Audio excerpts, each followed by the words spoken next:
Buenos días, soy Mary Valdivieso y el día de hoy quiero compartir con ustedes un tema muy importante, como es la igualdad y los derechos humanos.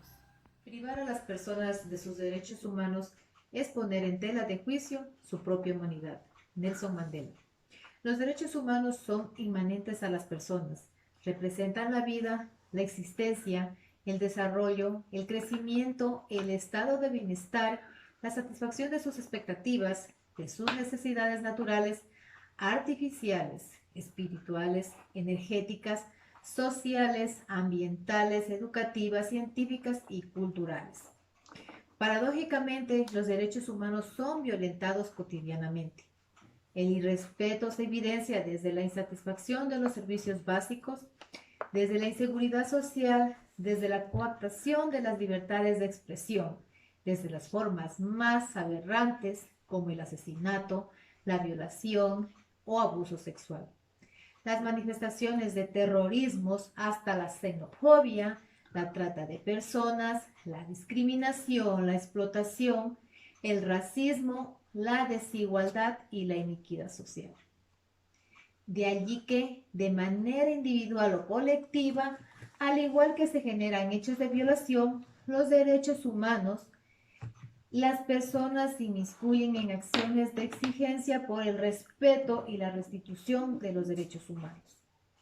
Su construcción es una tarea permanente, así lo demuestran los acontecimientos en el mundo, como la Revolución Francesa o la Revolución Liberal, donde se restituyen derechos a las libertades. La Revolución de Córdoba, que exige la inclusión educativa. Las madres de la Plaza de Mayo en Argentina, que reclaman por sus hijos desaparecidos por las dictaduras. El movimiento de los trabajadores rurales sin tierras en Brasil, que exigen espacios laborales para producir. El movimiento indígena en el Ecuador, que reclaman el reconocimiento de la interculturalidad y plurinacionalidad por más de 500 años de resistencia. Los movimientos de refugiados en Medio Oriente, que viven la angustia diaria por las mutilaciones, laceraciones, muertes y desapariciones de los integrantes de sus familias. Los derechos humanos y la lucha por la igualdad es también educación para la comprensión del mundo, en el que estas normas se aplican. Se trata de que los estudiantes se puedan sentir parte de ese mundo y comprometidos en mejorar las condiciones en las que conviven.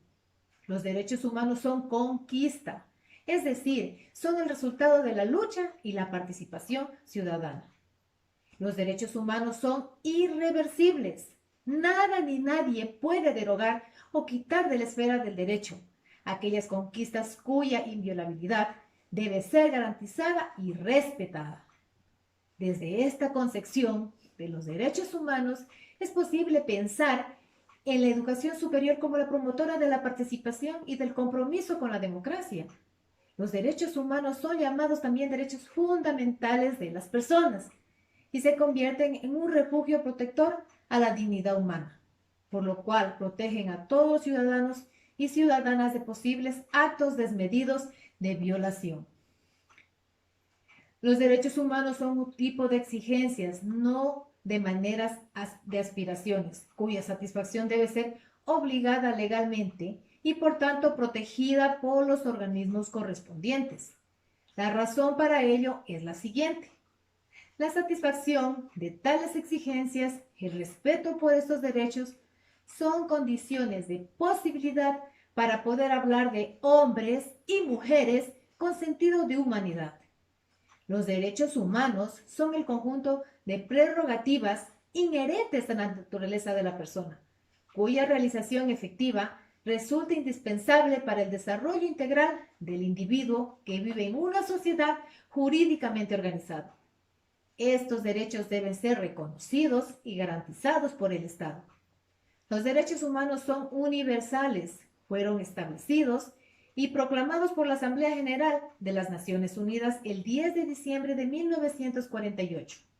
Los derechos humanos son considerados y aceptados por todos los países del mundo como un pacto entre los gobiernos y los ciudadanos. Sin embargo, todos los días se escuchan noticias sobre la violación de los derechos fundamentales de las personas, especialmente ocasionadas por amenazas referentes a diferentes raciales e interraciales, a económicas o religiosas, a los que estamos llamados a modificar con nuestra actitud para construir la unidad entre la diversidad.